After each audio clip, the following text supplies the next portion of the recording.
Council. My name is Zach Darrow. I think most of you know I'm on the project team. Just for the rest of our program, I'm going to be doing some response to some questions to provide the council with the most information possible. Mr. Connolly will do the legal close, formality that you've all been associated with before. And Ms. Marshall asked if she could just give some closing remarks. I do appreciate everybody, as well as everybody that came out, pro and con. This is not an easy environment to operate in. Very grateful, and of course, glad to actually see it continued. We had some others that we thought would come and present, as you know, like our experts, and hopefully they'll have the ability to testify at the later hearings. I just want to point to, first of all, Derek Mendoza, Catherine Vera Baker, phenomenal comments.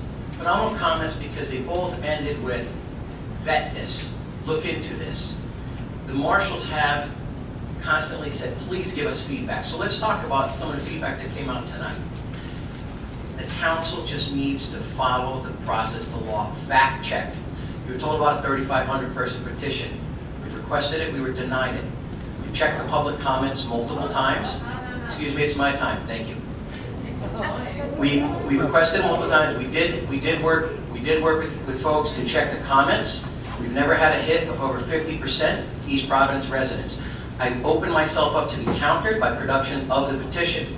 We also checked the Keep Metacomet Green Facebook page. We could not identify anywhere near 35%. But I welcome to be countered and told the truth. I just want the council to know how many East Providence residents, all sections of East Providence, of course, are on that. As far as the comments about Mr. Connolly cooperating with my client, I would like to address that. I introduced my clients to Mr. Connolly 6-7 months ago. I'm off by a few. It definitely never touched any legislative activity in 2017, 18, 19. I introduced my clients to anybody and everybody on this project team except for Bowler. So there's been no cooperation, there's been no collaborating, there's been no conspiracy. Again, I welcome you to bring facts, we'll address everyone. As far as Rory Miller's comments, another citizen of East Providence, trust the process. There's been a lot of comments made, and I'm just, again, imploring the board, like me, dislike me, opinion not, there are a lot of misstatements of facts. So whatever facts each and every one of you chooses important to you to rely on, please just verify them. That's all I'm asking. For example, I don't understand the comments that were made about if you approve it, obviously totally within your discretion, you lose control. As if you were to keep it in planning and zoning, it's different. Well, unless you were applying leverage to your planning and zoning folks, which you never would do, it's no different than the Waterfront Commission because the City Council doesn't vote after it's rezoned.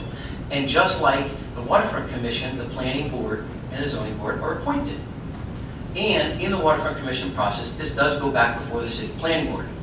If any of this matters to you or doesn't, that's fine. I just want the facts. I just want a fair shake. Where, as Mr. Mendoza said, vet it, just look at it honestly. We'll work with you. Rory Miller, engage us in the process. It's all we've asked. Ms. Seal made a comment or a question, actually no, it was a comment about why should we trust you to do it? We didn't ask you to do those things. I'm going to respond to that. We've not actually asked on the commitments that they be trusted because if you review the package that was handed out to everyone, the marshal submitted an amended ordinance since the planning board, adding conditions that would actually make them bound. Legally bound, every council member knows if it were approved, those conditions are bound. So as much as I would love to say trust the marshals, I believe in trusting the marshals, I have known them personally for almost 20 years. We didn't ask you to trust us, as Ms. Seal said. We said, these are the conditions of the feedback we've been given. If you have more, please come to us, please work with us. We're frankly begging you to give us meaningful feedback and we'll work with you. Understood, some people feel the meaningful feedback is don't develop it at all. We respect that. But everyone else who has comments, we've been trying to address, we will be committed, lawfully obligated to them, and we want to continue that.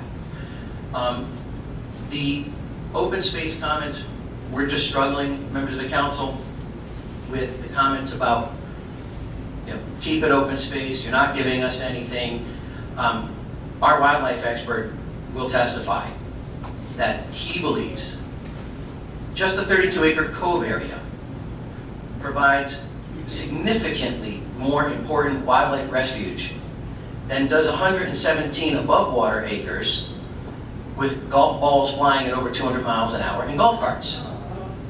And again, Everybody's entitled to opinion. We will produce expert testimony. We try to, we apologize. Continuing, there's been a lot of comments made about what can be done, heights, this, that. Again, to Mr. Miller's comments. Please read what was submitted for the zoning change request. Please read what was submitted, and I'm not just speaking to the council, anybody that has questions, but I'm supposed to address you. I'm sure you all read it. Please read the comprehensive plan amendment. A great deal of these comments are addressed. They're restricted, they're governed. The same thing about the process. They're not showing us anything. They're not showing us anything on the plan. We'd like to respond to that. As again, Mr. Miller said, and we have no prior relationship with him, trust the process. The process that most of the residents are speaking of is a process that's for site plan approval. That the 100-point checklist that Mr. Connolly pointed out, the 41-point checklist before we submit, that's when those things are required. And what we're asking is, please ask us for every single thing that is part of the process we're in, and hold us accountable for every single step thereafter. You've heard people say, this is private land. We want to make a significant component of it publicly accessible. And if the buffers don't work, and if the like-kind residential in that yellow, which we refer to as knuckle, doesn't work, communicate with us. Work with us. But we're just trying to follow the process that's currently laid out before us. The process has multiple additional steps. So again, I'm just asking the council, in response to issues that were raised, questions raised, please don't hold us to a different standard. Please don't hold us to unwritten standards. Please don't have us do a site plan approval process, an architectural review process. When those processes are provided for, we cannot develop a stitch on there. Just to give assurance, we've added conditions to our zoning approval that says, until the comprehensive traffic study, stormwater study, wildlife, until those things are done, and as Mr. Connolly pointed out and is on publicly available records, these processes have requirements. But add them to our zoning change condition request. We don't mind, we want to be accountable. But I'm hearing a lot of process. I'm hearing you guys ask to apply standards. I can't find them anywhere. They don't exist. These comments about petitions presented. The first petition we were given was a handwritten petition, and we did what you would want a local developer to do. We started to reach out to people. What's your concerns? What can we do to address them? How can we work together to deliver for the community? How can we earn your support? We know it's not given. And people say condescending. If that's come off, I'll apologize for the entire team. There's been nothing good coming from us, but let us work with it. So if there's a 3,500 person petition, produce it. We'll reach out to every single East Providence resident on there, provided we're given contact information. Thank you. So I think in closing, the last thing, as far as the traffic analysis, thank you, Council, for allowing us to continue as to present. We will make sure that we'll do our part to make sure the Zoom works, and we'll have our traffic engineer there, Zachary Darrow from Vanessa.